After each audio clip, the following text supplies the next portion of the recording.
அப்புறம் இப்ப சமீபத்திய விஷயம் எல்லாருக்கும் தெரிஞ்சதுதான். திருப்பணத்தை சேர்ந்த இளைஞர் அஜித்குமார் காவலர்களால் அடிச்சு கொல்லப்பட்டது.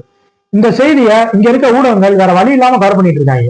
ஒரு வாரம் போச்சுன்னா கூமாப்பட்டி இல்ல கம்மாப்பட்டின்னு ஏதாச்சும் ஆகாத போகாத நியூஸை போட்டு இதை மறக்கடிச்சிருவாங்க. அவங்களும் என்னதான் பண்ணுவாங்க பாவம். ஒரு ஊடகத்தோட கடமை ஆட்சியாளர்களோட நல்ல திட்டங்களை மக்களுக்கு எடுத்து சொல்றது, இன்னொன்னு ஆட்சியாளர்களின் தவறுகளை சுட்டி காட்டுறது. இவங்களுக்கு நல்லது சொல்றதுக்கும் வழி இல்ல, ஏன்னா ஏதாச்சும் நல்லது நடந்தா தானே. காசை வாங்கிட்டனால அவங்களோட தப்ப சொல்றதுக்கும் வழி இல்லை. அதனால நமக்கு கடைசி வரைக்கும் கூமாப்பட்டி நியூஸ் தான். இன்னொரு விஷயத்த பார்க்க முடிஞ்சிச்சு. 2020 அதிமுக ஆட்சியில ஜெயராஜ் பெனிக்ஸ் அப்படின்ற தந்தை மகன் லாக்அப் டெத் ஆனப்போ திமுக எவ்வளவு கண்டனம் தெரிவிச்சாங்க. ஆனா இப்போ அவங்க ஆட்சியிலே இப்படி நடந்திருக்கேன்னு அங்க ஒரு எதிர்கட்சியா திமுக அவங்களோட கடமையை கரெக்டா தான் செஞ்சிருக்காங்க. இதே மாதிரி ஒரு 3 மாசத்துக்கு முன்னாடி தஞ்சாவூர் நடுக்காவிரி போலீஸ் ஸ்டேஷன்ல தங்களோட சகோதரரை தவறுதலா அரெஸ்ட் பண்ணிட்டாங்கன்னு சகோதரிகள் 2 பேரு அவரை விடுவிக்க கோரிக்கை வச்சிருக்காங்க. ஆனா அங்க இருந்த காவல் ஆய்வாளர் அவங்களும் ஒரு லேடி தான். அந்த 2 பொண்ணுகளையும் அபியூசிவா பேசியிருக்காங்க. அதனால அந்த 2 பொண்ணுல ஒரு பொண்ணு பாய்சன் சாப்பிட்டுன்னு சொல்லியிருக்கு.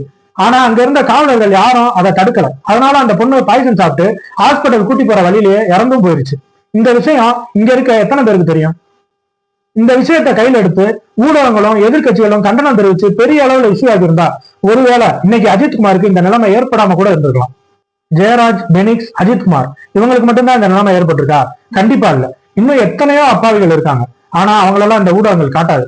அவங்களெல்லாம் வெளியே கொண்டு வந்து நீதி வாங்கி கொடுக்கிற கடமை எதிர்கட்சிகளுக்கு தான் இருக்கு. முகலாயர் காலத்துல இருந்தே காவலர்கள் லத்தி பயன்படுத்துறது வழக்கத்துல இருக்கு. வன்முறையை தடுக்க தங்களோட பாதுகாப்பை உறுதி செய்து கொள்ள இப்போ வரைக்கும் அந்த பயன்பாடு நிலைச்சிருக்கு.